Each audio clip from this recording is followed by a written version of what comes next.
Grace and peace. Good evening, everybody. We want to get into this tonight. I want you to do me a big fat favor and perhaps do yourself a favor and also the people you love a favor.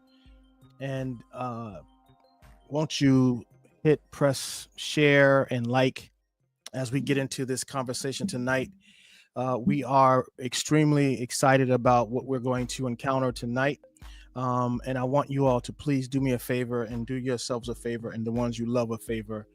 Hit that share button, hit that like button, and also invite somebody, tag somebody you may know that may be going through something, somebody you may know that may need some answers or some resolutions, maybe some ideas on how to handle matters and circumstances. And tonight we're going to be addressing all those things in one shape, one form or another. And so tonight I got a wonderful surprise for you. I want to first give you an idea of why we're doing this. The reason why we're doing this tonight is because we want to impact lives. One of the things that all of us are responsible for in this day and time is how to encounter, how to impact lives, how to encourage each other, how to build each other up. And so tonight we're going to try to do that. And this gentleman that's going to share his life with us, I want you to sit back and pay attention, take a listen, and do me a favor as you're hearing this, hit like, hit share. So this platform is called the Remnant Survivor. It is the ones that survive all kinds of trauma, catastrophes, disasters, all kinds of situations, and still were able to rebound, and God was able to raise them up and to bring them out so successfully and awesome. And this young man tonight that's going to be sharing with us, I've known him for many, many years, but as we got into some of the conversations that just kind of briefly talking about some of the things he went through, I had no idea. I saw him often all through my childhood and adolescent years, and had no idea of all the things that he was enduring. And so it's a testimony to understand. Now we see some of the results, or the impact of what happens in his, and I saw in his life, but had no idea of the undercurrent. And he's going to share some really secret things. And some of you who thought you knew him, you're going to be surprised about what you hear tonight coming from him. He wants to tell his story. He wants to let everyone know what he's been through and how he got through it.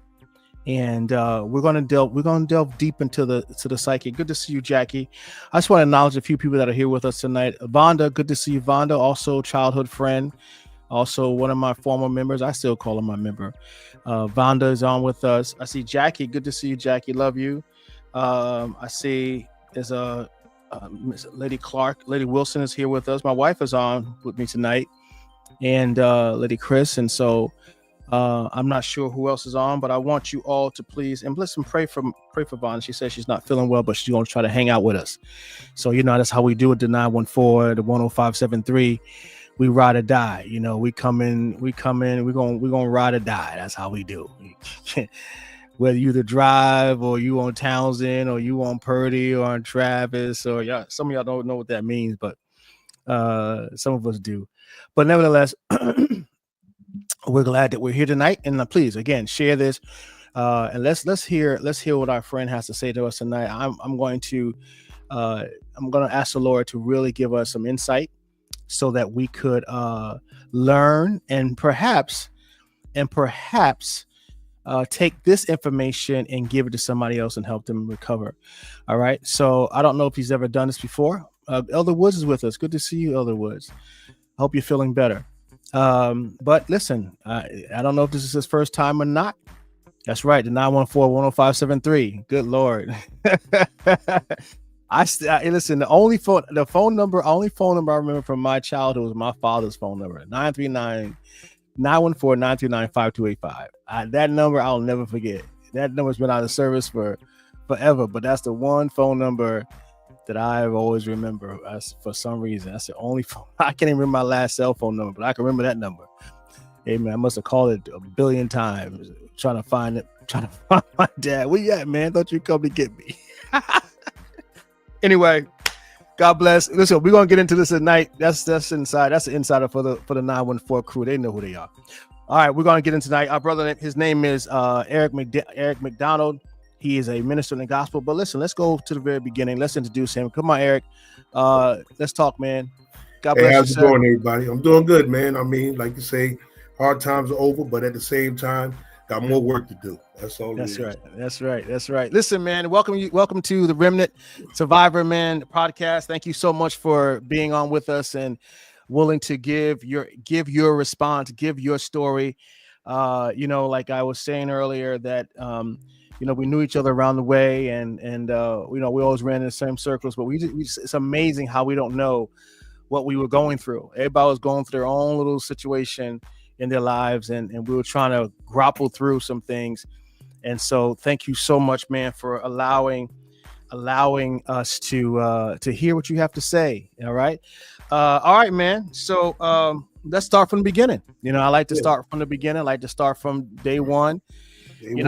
Just tell me. I mean, like I said, I know some things, but I don't know everything. But just tell me how the family dynamic was. How you were raised, where you were raised, where you were from. Just give us some things about you. Yeah, and as you know, you mentioned Purdy, you mentioned Travis, but there was a little street where I first started at called 5 East Broadway. Oh my! And I was raised there until my mid-20s, but starting from the beginning, man. Wow. Drugs were constantly in my life. Not even before I started using, I can remember from 4 or 5 years old. My father was, addicted seriously to drugs. I lived in a 1-bedroom apartment, and as I was telling you earlier today, like just now, the drugs were deep into my family. I didn't know that what drugs were at that time. When I see a needle in my bathroom, I didn't know what it was for. And then what really got to me the most is that nobody understood it in my household. They thought it was something good to be doing. I witnessed dead bodies in East Broadway. I remember coming from kindergarten in the middle of the day, and a young lady, my mother's neighbor, Miss Mary, I can remember her name like it was yesterday. Her husband took her out, and she was laying in the hallway, and I had to step over the body. Wow. So let me ask you. I'm going to interrupt you, man, but let me ask you a question. So who's in the household? Was it just you, your mom, your dad? Me, my brother Curtis, and I had a cousin that lived with us at that time, and my mother, just us there. Okay. And in the household, even though he was the man of the house, he wasn't the man of the house. Okay. He was one of the reasons that addiction took over my lifestyle. As a child, from maybe 5, like I say, kindergarten up until middle school, now I'm knowing it was a form of sexual abuse. I had to bathe him just to get a candy bar or a quarter from him. And I mean, washing his back, his feet, his legs, never touching his private part, but it was a form of sexual abuse to where, once again, I love my mom to this day, but she really didn't know because she was in her state of mind, So you had to bathe this. You had to bathe him. You had to bathe this man. Yeah, he was in the bathtub. He would call either me or my brother in and hand us a wash rag with soap, and we would have to wash his back just to receive lunch money or a candy bar from downstairs. It was called George's Corner Store, and just like Angie's, but it was on Westchester Avenue, the corner. And he would give us change to go get candy. Wow. And then he would let us hang out with him, but it was never in a positive way. I went from East Broadway to Lake Street for many years, sitting in poker tables at crap games. And I know it's the famous monkey. I've sat there and watched this monkey use drugs. And that started a whirlwind then. So just and I just for context, because I know that there's a lot of people who, when you say monkey, because in the urban city town, cat makes sense, dog makes sense, but when you say monkey, because I know what you're talking about, but I know exactly the monkey you were talking about. So there's a person who actually had a real monkey as a pet, right?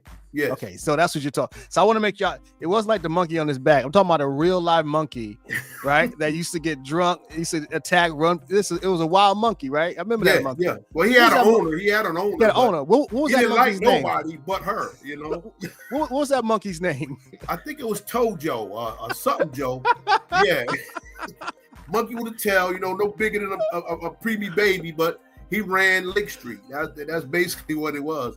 And he had 2 pets. I remember, I could see, I don't know that I was in the shooting gallery. So 2 Doberman pinchers and a monkey running that area. So you said shooting gallery, that was the drug house. Yeah, drug related area. And my father would take me with him. He didn't live with us, but he would stop by. And we thought we was going on an adventure. Like I tell my granddaughter now, I thought we was going on an adventure. We was going to a shooting gallery. where he would shoot drugs, and me and my brother would sit there with an apple. He would slice the apple for us and everything. Wow. And he would go into his knot, as we know that's what it is now today. So the drug of choice during that time was what? What was that drug? Heroin. Okay. Heroin, yes. Yeah. My father was a heavy user, and like I said, it opened doors because the thing that he did, I ended up doing, not heroin. That's one thing he always told me: don't do heroin, son. But there were other drugs for us as kids to get into as we got older. Wow. And I started out trying to be a hustler and stuff like that, but the cocaine took over my life quickly. And I say today to a lot of my members, I have an addictive state of mind. Anything I try, I'm gonna be addicted to. Wow.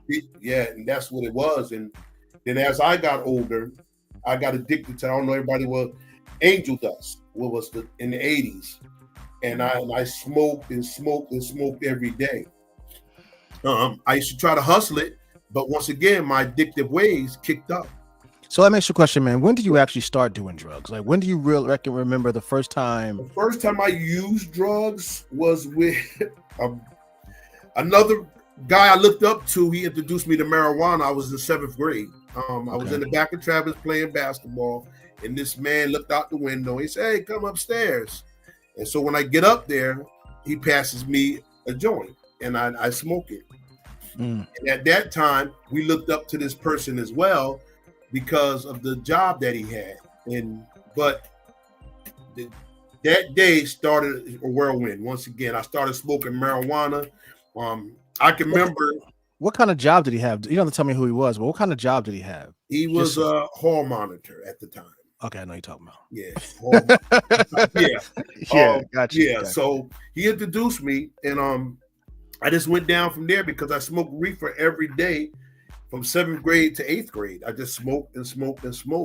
And going to class, I remember Mr. Nostri just look at me and say, "Son, how can you do this to yourself?" Mr. Nostri was a good teacher. I liked him because he was one of the ones that pulled me away from using drugs at that time.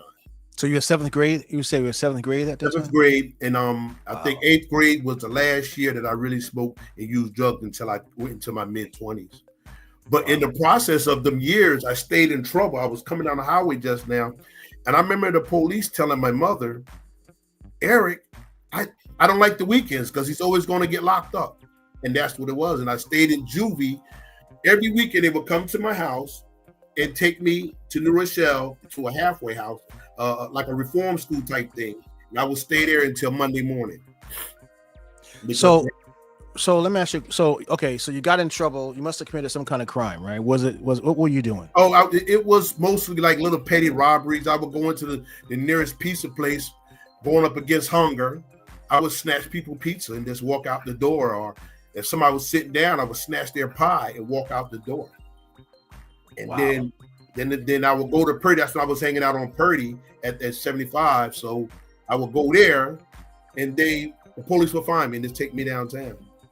And then, like I say, it had got to where hunger was really deep in my family too. And you know, the sexual abuse had stopped because I had stood up to him, but I went through physical abuse then after that.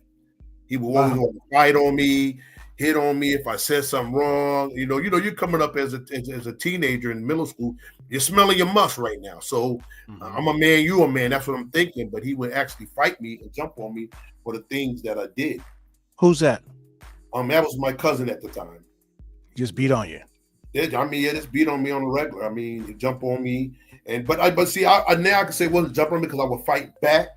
But the thing was that it was happening in my household, and my mother wouldn't say nothing because, like I said, she was in her world. So let me ask you a question, man. Did you feel like you were raising yourself? I mean, it seemed like no doubt about that. Like you were on your own. I went from being hungry to after the embarrassment in middle school, my at that time he was my counselor, and I think because I worked at the middle school, I believe he became a vice principal. He would buy my lunch, and then at the end of the week, my mom would pay him back because I didn't have nothing to eat, and they thought maybe that was the problem, that I was hungry. That's why I was acting like I was in the middle school. So were you like? Would you consider yourself like an angry child? Like just Oh looking yeah, for yeah. something to get into? I wouldn't take no. I mean, I wouldn't take a. If you say one word to me, I would jump on you. Yeah. I would really actually. I mean, I wasn't a bully. I just did. I just went for mines from day one, and I fought teachers and like I said, my favorite teacher, Mr. Nostra, I even hit him one time. And Wow. yeah, it was. Wow, man. And I was hungry for. I mean, and the thing about that, my hunger, I didn't get to sleep because, as I say, I live by the train station, and the train station started running 2:00 in the morning. So you figure from 5 in the morning to 2:00 at night, I'm hearing nothing but trains. So that's no sleep, no food, and I'm being physically abused. Jeez. Until I became the abuser. I mean, it was crazy. Like I said, an addiction with me, I was addicted to hitting and jumping on, females. I mean, I fight everybody, but my relationships were wicked because I stayed hitting and high, drunk in the middle of the night. And I never went home neither. Once I became a middle school and high school student, I slept on the stoop in many hallways for many days. So let me ask you, man. So did you see that? Did you see that kind of violence in your household with your mom and a lot of fighting? No, my mom, she was. It wasn't no physical abuse. It was just verbal abuse from her to me and my brother. What kind of things? What kind of words? You're dumb. You're MF this. Go sit. You look like your daddy. You stink. All types of things. It was just so much pain in my household. And then she would hit us sometime too.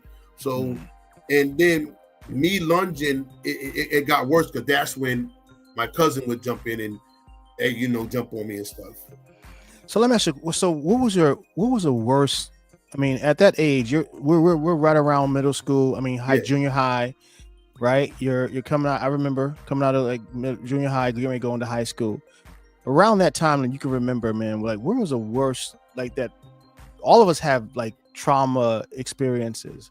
Like, what's that time? One thing that you remember that you really felt there was a change. I mean, you may not put. I'm not putting in a spot, but what the growth or just the change and being. That one traumatic thing that you saw that you really knew you were on your own. The night that my cousin jumped on me, he knocked me out. I went to the garbage can, but when I woke up, I was in jail, and and I'm like, I get beat up, and my mother, she's throwing stuff at me. I had a radio box about that long, about that tall, and she threw it at me. That hit me. Then Bobby punched me and knocked me into the garbage can and knocked me out. And then, like I said, when I was finally woke up, I was downtown Portchester jail cell. Wow. Yeah. At that moment, did you feel like you were that's it? You're on your own. That's it. I said, "Yo, it's my world. I got to do what I got to do." But that one time turned into many times going back and forth to jail. And when I wasn't going to jail, like I told you earlier, I was going. A lot of people didn't know I was very suicidal. You can still see cuts to today where I tried to kill myself, took pills. And well, the doctors had put me on Thorazine because they thought I was too hyper. Basically, that's what they were saying, and my brain wasn't focusing. So they put me on something to make me move like a zombie. And in the process of moving like a zombie, I couldn't react to nothing. And they just and Bobby and my other, they didn't make it no better. They didn't make it no better. My cousin, but then they really came at me, And so then, did you figure out this in your thoughts? I guess suicide, right? Was it a sense of just I got to get out of this nonsense, or I'm just trying to pay somebody back? What do you? I mean, I know we're digging back. I think it was more wanting to get out of the nonsense because I can tell you, murder was on my mind from day one. I hear it in the news. I watch it on TV shows. I'm Mount Vernon, Portchester, Yonkers. I actually wanted to murder people. That was the thoughts in my mind. If I could kill everybody in my house, I'll be all right. But what kept me from not doing it? There was nights I actually sat on my bed with a knife in my hand. Wow. And my brother would tell me, like, "Yo, Dion, we can't do this," because I would try to influence him also. And say, "Look, let's just take them out, do this little bit of juvie time." Because I had learned about the juvie system. So I said, we'll do this little juvie time and come home. But for some reason, I didn't ever do it. So you weren't just suicidal, you were homicidal too. Now, Yeah, well, actually, that was my label for over 10 years. Homicidal, suicidal. That's why they had me on Thorazine, Haldol, and I forget the other ones. 3 different medicines they had me on through high school years.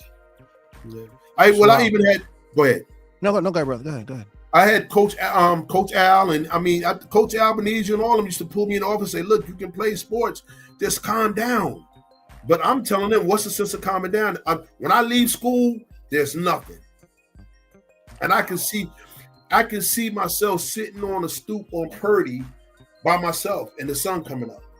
Then going home, bathe right quick. And I used to call it bird bath, and head to school because I didn't want to be home because there was.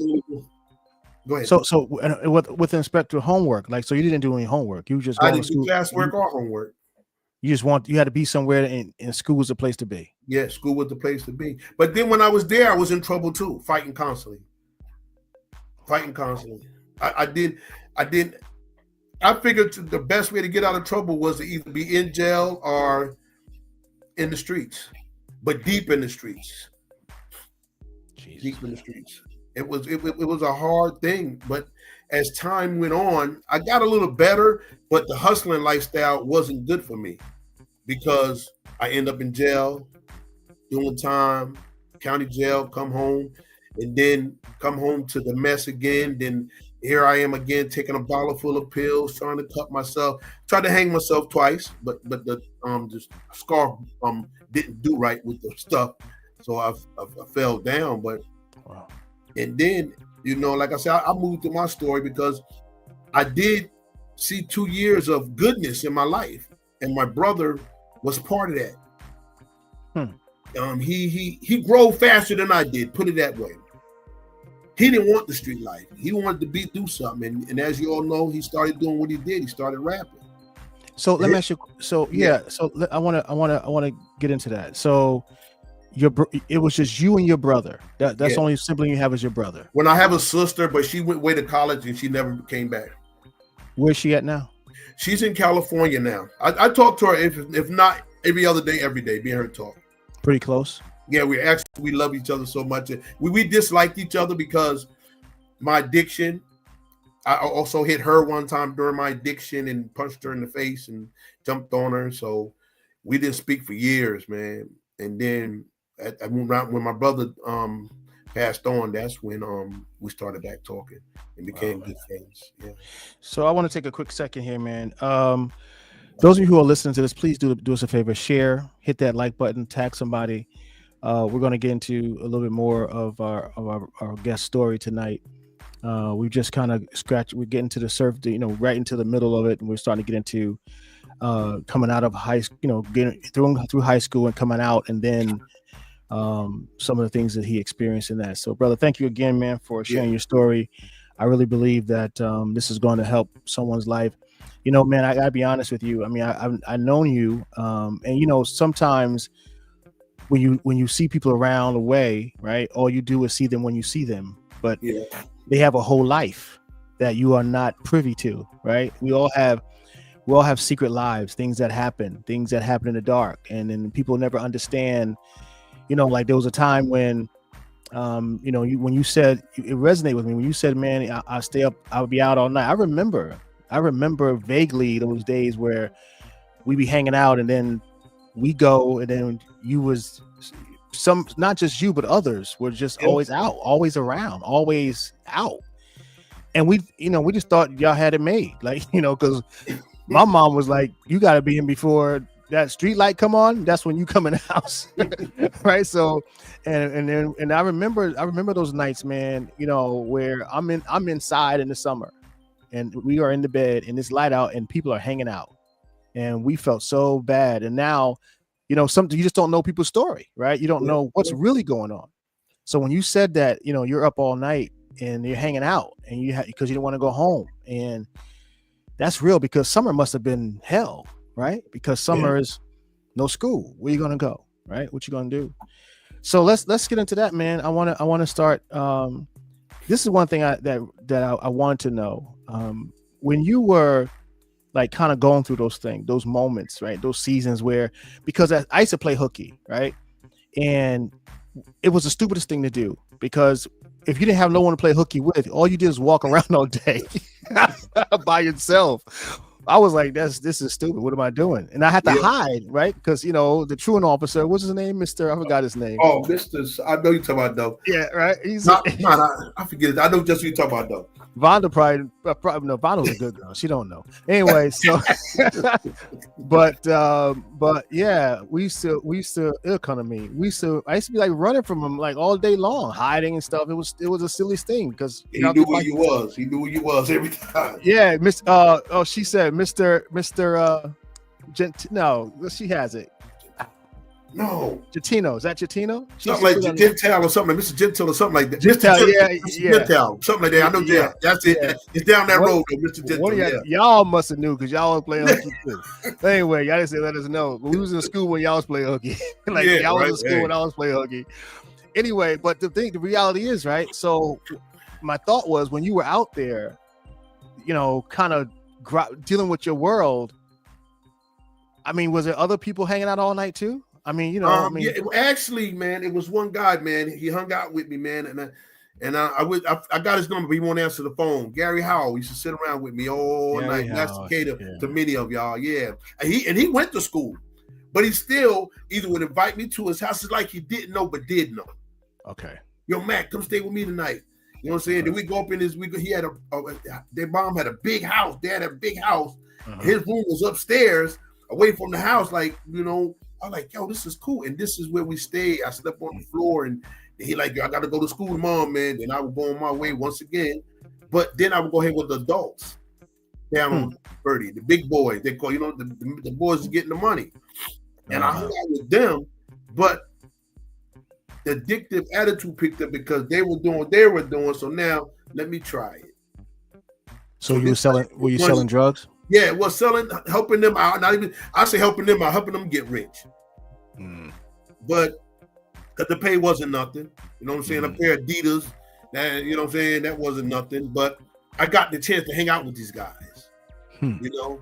And they would go to Mount Vernon, come back, 2 pair of pants for me. And I felt it because I wasn't getting that from home. Home was a place, like I said, I never wanted to be. Never. Ain't a day as a teenager that I wanted to be on 5 Beach Broadway. I never wanted to go home. It was in the wintertime. It was cold. Was anybody looking for you, man? Was like anybody like, where's Eric? Where at the house? At home. No. When I got home, I got home. No variations. No sending the police after me. Where's my son? No, wasn't no Amber Alert for Eric. Wow. Wasn't no Amber Alert for Eric. And when I came home, it was straight shooting me down. How'd you see that? Did you see that as I'm my own man, I got all this freedom, or nobody even cares about me? I'm the man. I got my own freedom. Okay. Like so you just said, you looking out the window, oh, they outside. So yeah, I'm like, yeah, I'm outside, you inside. Yeah. That's what it was like with me back then. I didn't care, like I say. And then I had a lot of friends, like people, I could say, the Winchester family. They was cool with me staying over there too a lot. I used to go sit, you know, what they call them booby sit, and his mom was cool, you know. Yeah. And there'd be a lot of people playing hooky sitting there in her living room, and we would just chill out and enjoy ourselves, man. And yeah, I mean, you had a few that was down with it, but then you had some people parents who didn't allow that. No, you got to get up out of here. Yeah. You gotta go. You stayed last night, but you got to get up, and then you couldn't come back. But once again, I didn't want to go home. You know, it's interesting when I was interviewing Calvin. Remember, he made a comment. He said something that I never thought about. And even after the interview, my wife and I were talking about this. How when he said that the projects was like one big house, it was. And I never ever thought about it that way. And it resonated with me. Like, you know, it was like, you know, if you didn't have, you know, go borrow a cup of sugar. Like my borrowing partners were the Jacksons. Okay. Like, you know, Bobby Jackson, Dougie, you know, Pike, right? Robin. And we used to borrow stuff together all the time. Sometimes the Davis, you know, whoever. So I never and then we would watch out for each other, right? My Mrs. Jackson watch out for us, and if we was getting in trouble, she snap us in space, it in place, you know, and so yeah, man, it was that kind of family thing. That's very interesting. Yeah, and you know, like you said, and then it wasn't just. I mean, they battled, but when it came to love, after a certain battle, the battle was over. Yeah. And like you said, everybody apartment was the house. The project was a big mansion. Yeah, you couldn't come on that street mess with none of us. I mean, we'll fight each other, but you doggone it. I make them joke all the time, but we were a little town, but couldn't nobody come in that place and mess with us. We had to go. Something. So yeah, this is powerful, man. So I want to get back. I want to get into the hustle now. So now you're in the street. When was your first real time you did in prison? Like, when was your real first? It was. What was the charge? 86. It was extortion. Extortion. It was this guy working at the beer distributor down on Main Street, and he was a young man. And then I don't know how I got hooked up with it, but we used to go in. He would give me money out the cash register until I got busted. And thank Ronnie Howard. Ridge, you know, I was looking at 15 years, man, at a young age, and that was a long time for somebody like me. It's a long time now, brother. Yeah, it's a long time right now. But I got back-to-back bullets. Well, that's 2 years, 60 months in the county jail. Okay. And Ronnie paid restitution for me and got me out of that long term. Ronnie Howard? Yeah. Ridge, what we call him a Ridge? Yeah, the Ridge, man. I think he was another guy back then. He was a man, really. You know what I'm saying? He worked. You talking about Ryan the cook? Our boy Ryan? Yeah. My man Ryan. He hung with us, but he wasn't with us. He wasn't with us, no. Yeah. And he had it was crazy because he had that level of respect, man. He was like a grown man, but he was like us, right? At our age. Yeah, he was definitely a different dude. Different. Yeah, he was. Wow. And he was another guy that I mean, I could picture him saying, "Yo, Mac, let's go to my crib and chill out." He knew I didn't really want to go home. He knew the situations probably. They used to come to the house too, and we would go to his house and just chill out. Wow. Yeah, that's Ronnie, amazing. Man. Yeah, that's amazing. You brought that up like that because I now because I lived on a drive. He was on Midland. Yeah. Mm-hmm. Yep. And he come with his uniform because he was already cooking, whatever. Always working. I'm like, he was like had to be 12 years old working. I don't know. He was a cook then. Yeah. And he was an awesome dude, man. Besides, you know, I didn't have too many friends, but I had friends that were really there for me. You know what I'm saying? As far as me knowing the situation I was in, you know, eating cornflakes, Apple Jacks every night. You know what I'm saying? It was hard, man, you know. And another friend, Sherm, man, I used to go to his house. His mom cooked, you know what I'm saying? We snatch a bowl of something and be gone, you know. Sherm. Yeah, man. So you went to jail, man. So let's talk about your first time. So you're looking at 2. How much time did you do in county? I did 16. Back then it was called back-to-back bullets. Okay. I did 16 months in the county. In the county. That was the How longest. Was that? Yeah, it was lonely. Did you know anybody? None of the boys that you knew? I mean, the Portchester people that was there, but I ain't had no visits, no calls, no collect calls, no nothing. You know. Wow. No commissary, none of that. No help. When I had commissary, I work. I'm gonna get. You know what I'm saying? I got me a job buffing the floors. You know what I'm saying? From the outside, no family writing you, nothing like that. Nothing at all. So you just took the charge. What you just pleaded guilty and just. No, I did. I pleaded guilty with that one, and it was crazy because the judge looked at me and said, "Yo, you should be a lawyer," but I didn't see it like that. Because you were arguing. So why do you argue my case? I fought my case to the end. You know what I'm saying? Mm-hmm. Like I said, facing 15 years, but actually. 15 years, he wanted to go to Supreme Court with it, and like I said, Ronnie Howard stepped in and paid my restitution, and they gave me 16 months. Yeah. Wow, man. Yeah. So when Ronnie paid that, man, what did that make? What'd you think of that? Like in that moment, I know it's probably in that moment it was not in the courtroom, but that night I cried because I didn't know I had a friend like that. Wow. You know, never knew I had a friend like that. And he did, like you said, it was in passing that Ronnie. We played basketball on Weber Drive. That's it. But far as he worked, so he wasn't out all night. He wasn't, and for him just to know me from, that was like, yo, that's a good dude. So you didn't. So let me ask, so you didn't. Did you? Because when people do stuff like when people do stuff like that for you, and the one that you least expect, right? Because it wasn't like you said you were cool with him, you hung out a little bit, but you didn't see that coming. Nah, at all. Right? You didn't see that because but think about that. Like at that moment when you said you cried, was a cry like you felt like somebody loved you? Somebody had you? There it is. Key word. Somebody loved you. Somebody does love me out there. Because like I said, love in my household was never looked at like that. We never looked at like that.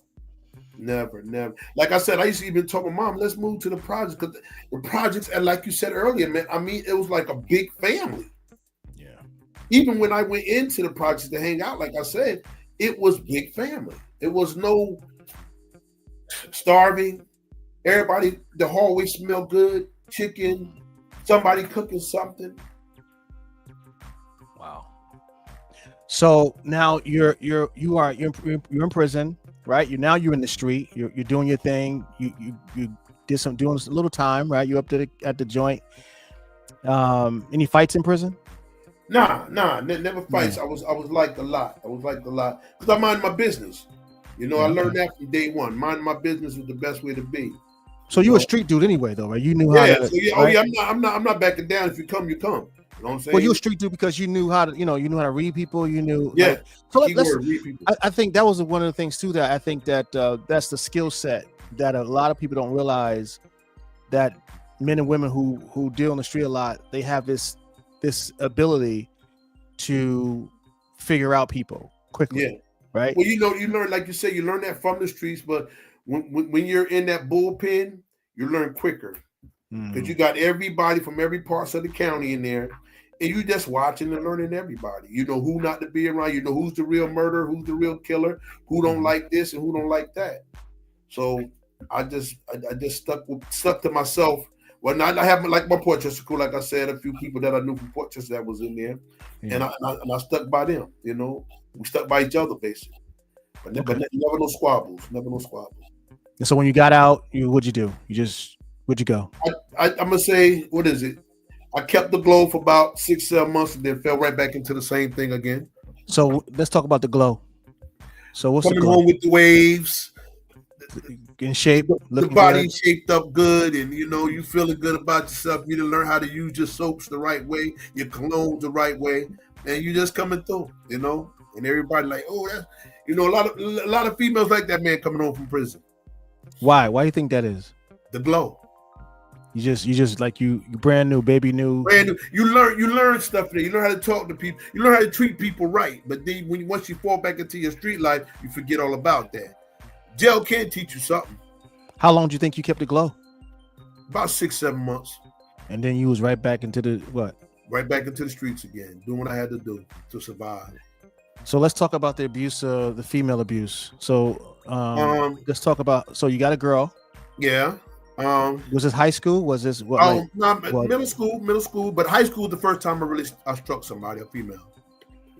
What was that about? It was about jealousy. Now I know it was jealousy of losing love. Like I said, I didn't know what love was. So when somebody loved me and paid attention to Eric Dion, guess what? You're not going nowhere unless I let you. So you was one of those. If I can't have you, nobody can. Nobody had me. Nobody. Wow. Yeah. So what kind of relationship experience did you have? I mean, you just winging it? I mean, no. I mean, I had a few, and that's another thing too. I didn't respect nobody back because, like I said, I had a few within the project areas. If you say you like me, guess what? You're gonna like me and nobody else. And 3 or 4, they argue fight over, and they fight over you. Yeah, I mean, I had maybe a few people fight over me like that. Yeah. But they were fighting over you. It was something that I guess you were. Were you playing them? Or you were just. Playing them. That's all that was. Playing them and didn't know how to treat nobody. Like I just said, this you gonna like me and me only. Even though I got three or four of y'all still gonna like me and only me. Wow. Yeah.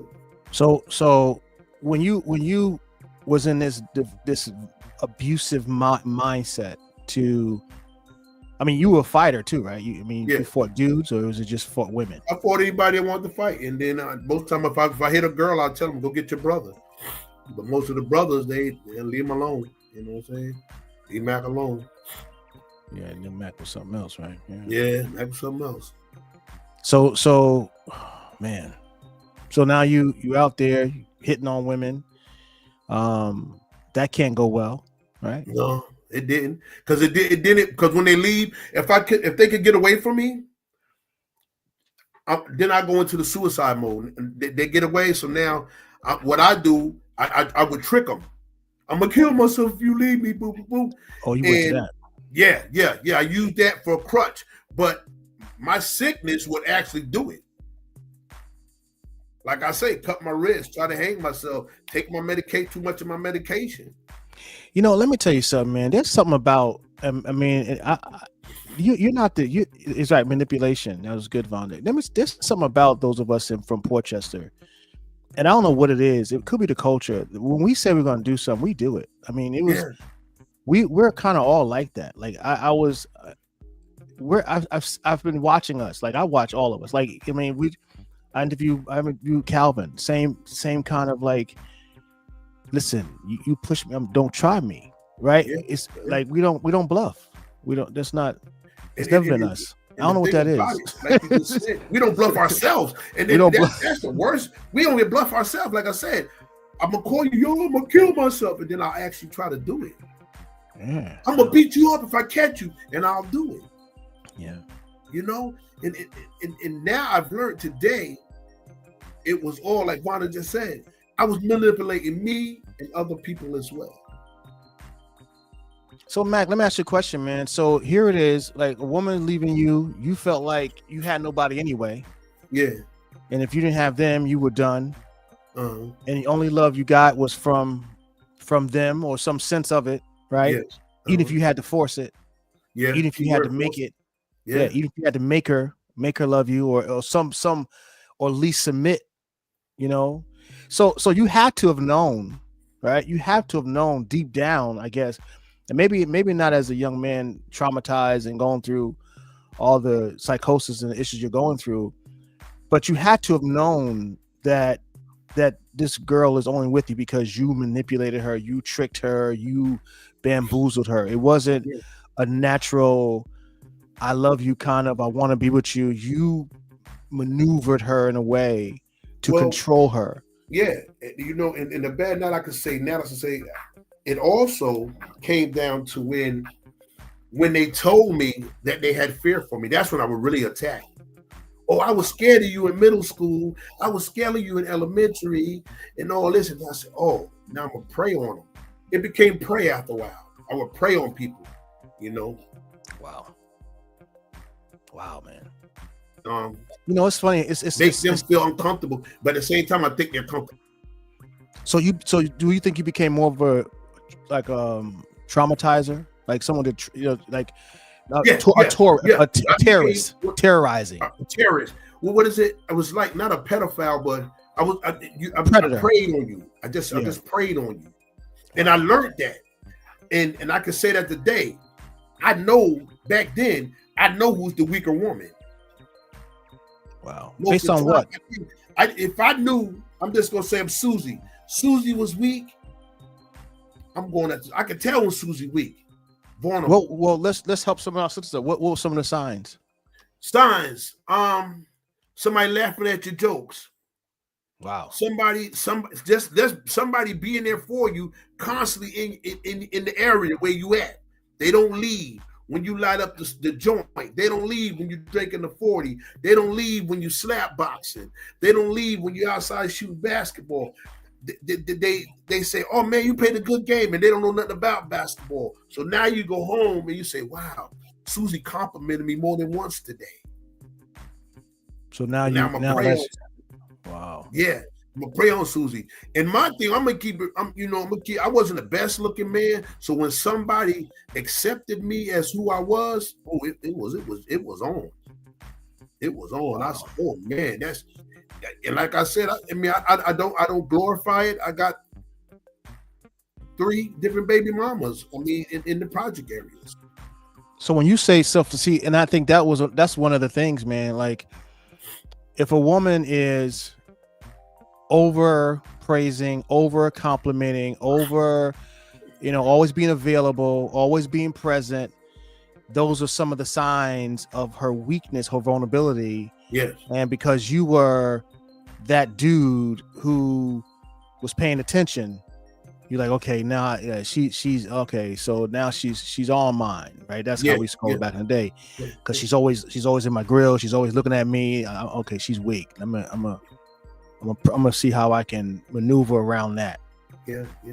And then then I also. Well, let me ask you a question. Yes. Did you see yourself in any of these women that you were like preying on? Did you see that vulnerability? Or you just no? Like I said, I ain't gonna get nobody on my level. Okay. I'm not gonna get nobody on my. I don't care if you got all the bread and wealth. Mentally, I want to see you, but back then I wanted to see you beneath me. I wouldn't display it until you said you wanted to go. You know what I'm saying? No, you stay here with me. And that was what I did. And that's just what I did. Wow, man. And maybe because as a youth younger than that, I was being preyed on and being manipulated by getting candy, $1, something like that. So I learned a little bit from men that weren't men. I didn't have no men in my life. I had all types of hustlers, fast talkers, and that's what I learned growing up. So, all right. So I want to get into, you're about out of high school. You're kind of going through. Talk to us about what else. What happened to your brother? Let's talk about your brother. Now, that took a real bad toll, and for years it took a bad toll. What year was that? That was 86. That's when crack hit hard. Crack hit hard in New York. Crack was just hitting the scene. Yeah. And I was sober. I was sober. But when he got murdered or killed, I still don't know. I wasn't there. And people probably sometimes say, Mac, what? That's why I know the growth came in at today, but that's later on. I was hurt, man. I was hurt so bad because once again, somebody I thought loved us, did that to my brother. Let's talk about that. Let's talk about that leading up to that. Leading up to that, it was awesome. Like I said, him and Booby, they rapped, they did what they had to do. So let's talk about your brother a little bit. What's his name? He was a good basketball player, good baseball player. He played sports. What's his name? He rapped 3 or 4 o'clock in the morning. Yo, Kurt, go to sleep, man. I'm tired, And he would just do this all his life. And then what was his name? Tell us his name. Was Curtis Bernard McDonald. Okay. We all call him Kurt Alert. Okay. And he rapped circles around people, won many contests, and he got a contract with Mr. Magic. Wow. And I remember we were sitting on the edge of bed that night. He said, Dion, that's my middle name. He said, Dion, we about to get out. We about to be rich, man. We about to get out the ghetto. Following week, he was shot. Well, let's talk about that. Let's talk about leading up to that. Tell us what happened, man. Well, leading up to that, we were close. It was just me and him, unless he was hanging out with Booby. We was pulling each other up, holding each other down, man. As brothers and sisters, I'm saying we hung around people, but me and him had a connection that nobody really. I mean, you had like your sisters. That's how we were. We were tight. You know what I'm saying? We were still poor, so if he got meat and I didn't get meat that night, we would share it. Okay. We would share clothes, and we didn't really like our father at all. We didn't like John Curtis. We didn't want nothing to do with him, Okay. And when he came around, it was a sad moment because he was just coming to use, like I said about me earlier, he was using people in our household. So what happened that day? Like, so that, I mean, that whole day when that tragedy happened, what was it? What Well, was it the was that circumstance? night. It was that night, and that's weird because I was the one that was hanging out, and I he got in the car, and I said, "Yo, man, I'm about to go home, man." And he had never hung with these two. That's what really got me after the fact, because one person's in one crew, another person's in another crew, and he hung with Bam Bass. So that was awkward to me that night. It was at Herman's. I remember it was at Herman's. And I wasn't feeling well. I said, "Yo, man, I'm about to go home, man. You want to come home with me?" He said, "Nah, I'm gonna chill out with them for a while." And 12 o'clock that night, we got that call that he was wounded. So what happened? I mean, from what you heard, I mean, I know you said he wasn't there. Well, that 12 o'clock night that night, and they called and they said, "Is Miss McDonald in?" I said, "Well, she's back there asleep. What's the phone call about?" And they said, "Well, we have a man here who's been shot," and they say this is the number to call. And it's her son. He has been wounded, but not knowing what wounded was, I'm thinking a wound, like flesh wound or something. And but that night I had a headache all the way there. And when I got there, that's when they told us my brother had been shot in the head, in the back of the head. What was the story? What was the story you heard? I hear many stories to this day, mistakes. I hear many stories high. I hear many stories. I wasn't there, but it affected me like I was there because I couldn't do nothing. I could have did, but people, my moms, I love my moms, man. I love her to death, at that time, and doing something would have just been me gone or something, me gone to death or me. It was hurt because I couldn't do nothing. Mm-hmm. Not because I couldn't. I didn't. But My moms, I couldn't. You know what I'm saying? It just hurted me so bad, man. It digs so deep to where I got suicidal again. So when that happened, it shook all of us. I mean, yes. the whole city was shook. We were all shook to our core. Couldn't believe it. We cried, man. We swung at the air, all kinds of different emotions that were going through all of us. And it was a very bad time for Portchester, man, for our community. And even to this day, man, I extend my condolences, and thank you. I know that Curtis was a good dude, man. He, like you said, I mean, just. And it hurts me even more because it hurted me that day because everybody we call in my family, and I feel like crying right now, everybody we called, or I called, they was like, no, it was Dion. No, it wasn't Kurt, it was Dion. Because at that time I was going through my hood life, So they expected it to happen. They expected it to happen to you. Yeah. If it's going to happen, it's going to happen to Eric Dion. Wow. And I mean, I can hear my aunt say, no, it's Dion, it's not Bernard, it's Dion, it's not Bernard. And that affected me even more. That's when I tried to commit suicide. Well, actually, Thanksgiving Eve when he passed away, that night I tried to commit suicide. Do you think they wanted to be you and not him? If they can have their choice, you think that's what? I don't think they wanted it to be just words that came out of their mouth because they expected to happen. If it was going to happen to anybody in my family, it was supposed to be me. And I feel it was too, because like I said, the life I was living and to tell the truth, I was in Portchester, but I spent a lot of time in Mount Vernon. Mm-hmm. And around that time too was a lot of shootings. I mean, I witnessed shootings in Mount Vernon. It was supposed to be me. I'm gonna be honest with you. I don't think it was supposed to be him at all. He was just in the wrong place at the wrong time. And I usually ride around with them. Tell the truth about it, I would usually be the one in the car. So let's I don't want to harp on it, but I do want to kind of open this up a little bit. If you could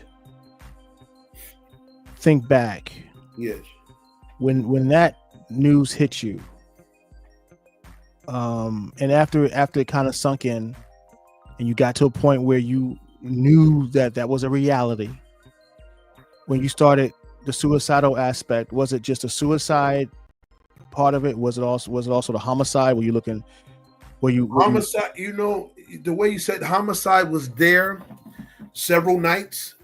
I sat, I waited, I seen, but my mind say, I mean, I can actually count them. I'm head 2 times, at least 7 times. I had to drop on them, but I just left it alone because I knew somewhere somebody would say something. I would have never got away with it. I would never got away with it. And I say today, forgive me, God, for thinking that way. But I mean, I can actually count on my hands several times, 3 times. I mean, a few times in his backyard, going in his back door. You know, I sat right there beside his garage. And he never seen me. Wow. Yeah. So, all right, man. So now you coming through the storm, right? What happens? Do you stay in Port Chester? Do you move? Nah, I stayed in Port Chester for a while. I stayed in Port Chester for a while. Then I moved to Elmsford, came back to Port Chester, moved to Yonkers, came back. I was traveling back and forth. Did you go to jail anymore? Did you do any more time? Oh yeah, I spent many days, going in to jail, catching charges, coming back out in a year here, 6 months here, 7 months here, in and out. Any time of state at all? No, no time of state, but must say I was, because like I said, I never was home more than 30 days. I remember one night coming home that morning and right back in there that night. Why? Just because what? You just getting in trouble, or they picked you up again? Just get in trouble. I had got out that one time when I went back the same night. I had got out from doing a civil indictment. I did 6 months, came home, and that night I had some things in my pocket and they pulled me over on Purdy Avenue and got locked up for another I think I did 90 days on that one. Yeah. And then one time I went to jail for beating up one of my kids' mother real bad. But I was boxing then, and I got out of it because I was boxing. I was in the Golden Gloves tournament, and they let me, that got me out, gymming them at the Don Bosco to pull a couple of strings and got me out of that one. Wow, man. Wow. All right, man. So listen, we lost track. I mean, I didn't know anything about when we were grown and going our way, right? You were going your way, and the next thing I heard, you was down doing stuff in the church, man. So let's get to that a little bit. Let's talk about how you what was the turn? Because I know you because it just. Now I'm just let me just capsulate this a little bit, right? So here it is. You had this horrific tragedy. You were kind of back and forth in prison, and you wilding a little bit still, and you still coping. Because I remember, after that happened, and we all started growing up, right? We all started growing up and going our own separate ways. And let's talk a little bit about the transition, because somewhere along the line something happened. What happened?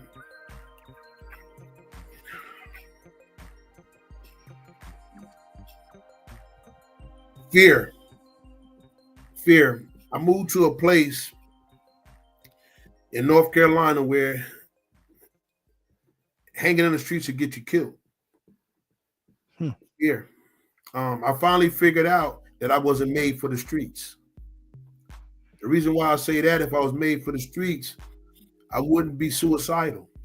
If I was made for the streets, I wouldn't be in and out of jail. If I'm made for the streets, I wouldn't be abusing women. And God came to me one night. He said, Eric, when are you going to give it up? Where were you at when this happened? When you heard? I'm in Fayetteville, North Carolina right now. And this area where I'm at I'm in a good area. Every town got its.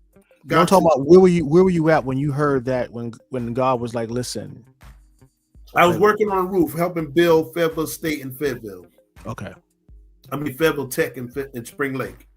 Okay. And he came to me, but I was straddling, church hopping, not finding out what was going on with me. Then I finally realized, man, God is the only way. How'd you get to church? I mean, so when did that happen? Was that?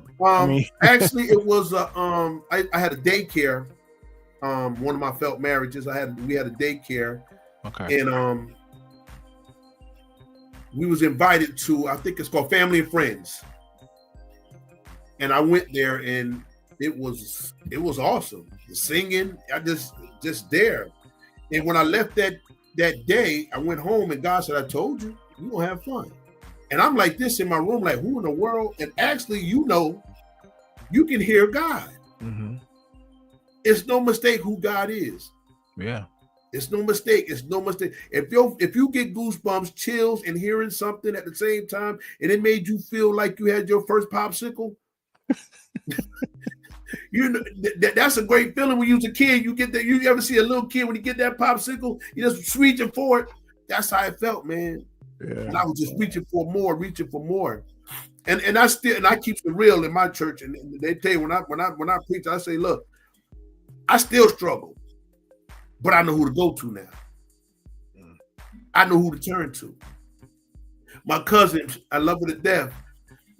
It hurt me. It bothered me for a while. I didn't go to this person physically, but you know how good it felt when God said it's done.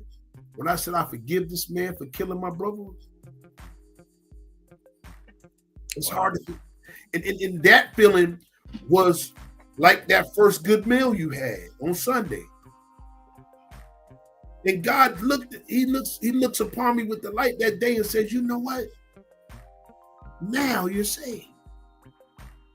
And day by day, when I constantly say, God, thank you for forgiving me my family, forgiving me my home, forgiving everybody, people that's done me wrong, I forgive them. And when he says to you, son, you're delivered, ain't nothing you can do.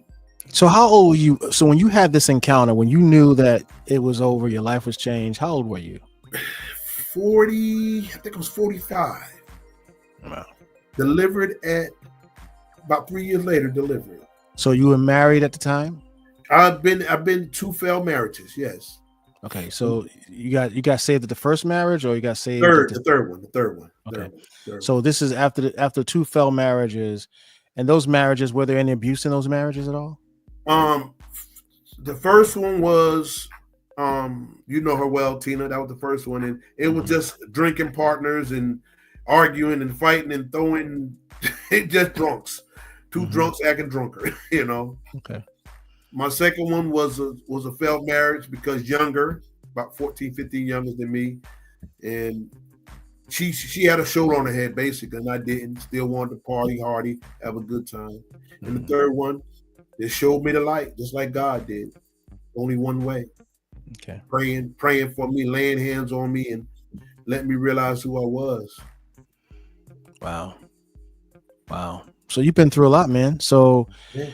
you got, now God is kind of made himself real to you, Yes. right? You've encountered him, and so tell us what you're doing. No, tell us a little about your. Well, so tell me what you're doing now, man. Like when. Okay, right now my life is beautiful. I'm an official. First, I'm a pastor at a great church, Edenton, North Carolina, Hawkins Chapel. Are you the senior pastor, or you just one of the pastors? I'm the head pastor. Okay. When did this happen, man? I've been pastoring for 3 years now. 3 years. Wow. 3 years now. Congratulations. I became an elder 4 years ago. 4 years ago. Okay. Became an elder. I also got an awesome boxing team. One awesome professional. We're looking at other ones, and I'm a sports official. I played sports in high school, but it didn't turn out good, like the Wade Millers and the Allen Bells and Mr. Chris there, quarterbacks, and you go down that road. But I laughed with Bones because Bones said everybody that hung around him did something to do with sports. I talk to Jerry from time to time, talk to you from time to time. And we all became some type of something when it came to sports. And I do basketball, football, and baseball for high school level all the way down to middle school. Okay. You do that full time? That's full time, man. I do more baseball games because don't too many people do baseball. But basketball and football it's a pretty lot of referees and a lot of high schools, but a lot of referees. And I love it, man. And like I said, boxing. As you know, I boxed in Portchester for a Yeah, while with David yeah, Telesco and them. yeah, And yeah, yeah. like I said, amateur boxing, man. I just Burgess Gym. I give a shout out to Tony Burgess for giving me a chance 5 years ago, and here I am today. Yeah, I was when I saw that, man, it's ironic, right? Because you know, it's almost like you think about the fighting aspect, like all your life you've been fighting. You've been fighting all your life, right? I mean, Yeah. fighting for love, fighting for attention, fighting for significance, fighting for relevance, you know what I mean? Fighting to survive. And now you train men how to fight, right? Yeah. And it's kind of interesting how I want to say this to you, man, that your whole life God has been in the mix of it, right? Yes. And that's why it wasn't you, right? That's why it wasn't you.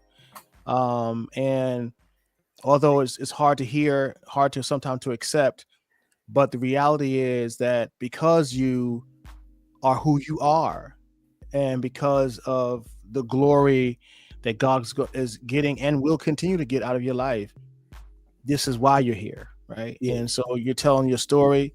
It's a very complicated one, and I'm sure if some people who had some deeper understanding of like psychosis and trauma and how all these things in your life kind of came full circle from the abuse of your parents, and then the lifestyle, and then the survival that you had to endure as a young man to try to survive day to day. And then it come through all you came through, and here it is now. You're a leader of people, right? You're a leader of people on so many different levels, right? You are one who keeps the rules right as a referee, right? I mean, just think about that, right? You are like now it is, you've had all the breaking all the rules. Now you're the one to keep rules, right? You to keep everything straight. Now you're leading people to their destiny as a pastor. All these things, man. You're still teaching men how to fight, but you're teaching them how to fight in the right place, in the right framework, with discipline. So all those things, man. I believe I'm listening to this story, and I think it's phenomenal. To be honest with you, it's a book, man. You should really, if you haven't already, because I think your story. You're working on it, probably, right? Yes, the struggle within the struggle. Okay, yeah, because your story, man, it has a lot of deep-rooted pain that you don't see on the surface, right? But if you delve into it a little bit, you can kind of unpack a lot of that. There's a lot that I believe that even in our conversation tonight, we did not unpack a lot of the deep-rooted traumas that you went through. And then because what God did ultimately, man, it's actually phenomenal. It's a miracle that he actually took everything you went through, and now he's using it to glorify himself. Amen. Right? I mean, the very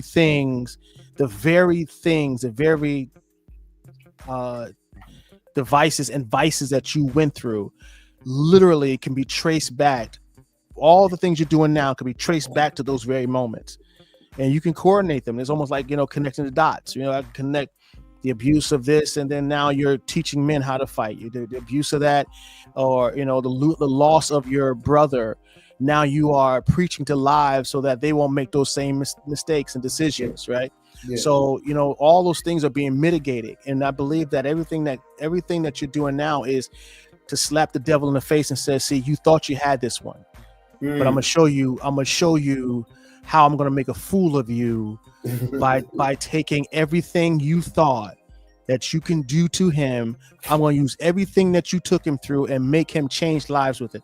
That is the ultimate. The Bible talks about how, if the Bible says, if the Ancient of Days, if the devil knew that crucifying the Lord would bring him glory, he would have never done it, right? So if the devil really knew that all the pain he was taking you through was going to make you who you are, he thought it was going to destroy you. But because God allowed those things to happen to you, because he knew what the end result was going to be. He knew you'd be a pastor today. He knew that you'd be referee. He knew that you'll be involved in people's lives, impacting young lives, to set these men on the right trajectory. Give them, check this out, what you did not have, right? all these men, all these young men, these women, whoever you're coaching, whoever you're refereeing, all those people are literally are going to have what you didn't have, and what the answer you needed, you became. Man, that's powerful, man. Yeah. You became the answer, right? For all those men who are looking for that, and you say, "Oh, you guess what? I'm taking this one and I'm multiplying." That's what a seed does. You plant a seed in, it don't just bear, it'll bring one tree, but many fruit, right? A lot of fruit. That's right. Are you hearing me? So now that you are a seed that has been planted, the Bible says if a seed does not enter the ground and dies, right? Like when it's hopeless, no more life, it has to die. It cannot bring forth fruit. And so you had to die to yourself. You had to learn that you were not, it couldn't happen for you in you. It had to happen through you. And that's what God has done, man. And I believe that's an amazing story, man. I really see it. I see it so vividly. Listen to you tonight, man. And I've known you all of my life, right? I've known you for many years, and had no idea of the personal inside traumas. And that's one of the things I think that we miss from we don't really have enough sensitivity to help each other and being compassionate, right? Because we don't know what people are really going through. And I think that's the one travesty that we kind of don't work on or don't try to think through, right? I often think about, you don't know what people are going through, man. Like, you see them acting out, you see them doing this, but there's something else. And so we got to be careful on how we view each other, right? Man. So, wow, man, this was something, brother. This was something, man. This was very sobering for me. This is very sobering. I'm glad that we had a chance to talk, man. Yes. Anything else you want to share with us, man, before we? No, we can go ahead. No, we can go ahead because I gotta get up in the morning, get back to ministry. So let me ask you, man. So what's your wife's name? Gwendolyn Janice McDonald. Okay, tell her thank you for allow you to come, man. Definitely will. And and I'm actually I haven't heard you preach. I know you're on Facebook sometimes. Yes. I didn't know you were pastoring. I didn't even, I guess I wasn't paying attention. No, I'm gonna tell you something. It's odd because we all don't see each other preaching. Mm-hmm. You was a good kid. You went through your saying, well, who? Weasel? Sorry for going Weasel. Apostle. Yeah. He preaching? He's a football you don't see player. it, right? You know what I'm saying? And then Greg Bristol, I don't know if anybody know Greg Bristol. He came, I went to his brother's funeral and I had my collar on. He's like, I never thought you would be a pastor. I said, no, right now I'm just a minister, but it's in the making. But like you just said, though, God builds our life up to save others. Yeah. He took Jesus through the wilderness to be tested for us, for him to be crucified. But do you know who else is preaching? David Anderson. And then I heard Billy Bradshaw. Now that right there, I heard Billy Bradshaw. Now that right there was a I was like, yeah. And me too. My wife. Well, you would definitely my son's like, Medea, bro. You daddy, bro. And Billy, and then there's somebody else. He's kin to the Faustus. He's real tall. He got gray hair, and he was at Greg Bristol's brother's funeral at time too. Okay, I forget his name. He's a Griffin though. He's a Griffin. I think he's the youngest Griffin. Okay. Yeah. So Miss Wilson, what's that? She says, what's your position at the hospital? Oh yeah. I'm a chaplain at the hospital as well. Yeah. You're a chaplain at the hospital. Wow. Yeah. Okay. Yeah. Okay. What's how you pronounce her first name? You see Wilson. Keisha Wilson. That's how she pronounced it Keisha. Okay. Yeah, Keisha Wilson. Yeah, she's kin to her brother was Curtis Wilson. They called him Dice. Dice. Okay. Yeah. Okay. Yeah. That's his baby sister. Yeah. Okay. Yeah, I'm a chaplain at the hospital. Now that's a job within itself, because I think sometimes I say, because I'm on the IC unit with comas and all that. It's like, but it felt good. About 3 weeks ago, I prayed with a family. Son was in a coma. I was off for like 3 or 4 days. I came back and he was out the coma. And you know how good that Wow. felt? I know, man. That felt so good. I ain't Jesus now. I ain't raised from the dead, but yeah, but you prayed the prayer of faith. Yeah. What about prison? Doing any prison work at all? Prison ministry? Down here with the prison work, they go with until somebody drop out, and these older pastors, remember, they go into their 90s. So yeah, they go stick that out, and it's just like a chaplain. You got to fill an application out. But like I said, them guys, they only deal with 15. But everybody's, a bunch of prison. But everybody's pretty much rooted in their prison ministry. Listen, man, this brother, I learned a lot about you tonight. And I'm glad to see you come through what you came through. I am really excited about your life going forward, man. And I'm expecting some great things to come. And thank you, man, so much for coming on tonight. Yeah, absolutely, man. I believe it was rich. It got me thinking. One of the things I try to learn something from everyone I talk to, because I believe that we all have something to learn from each other. That's right. And and again, we're sorry for your loss, man. Sorry for that, but I understand that God knows exactly what He's doing, and whatever He needed to do, man, He's doing it. And I think that He doesn't make mistakes. You are here because you are destined to be here, and that's what God does. The Bible says He takes the foolish things of the world to confine the wise. Yes. And sometimes the more logical things we think how it should be, God, that's not how He does it. And so just really, is your mother still alive? Yeah, she is. She's in Port Chester still. She don't want to move. I tried to get her down here for the last years, but nah, she ain't leaving.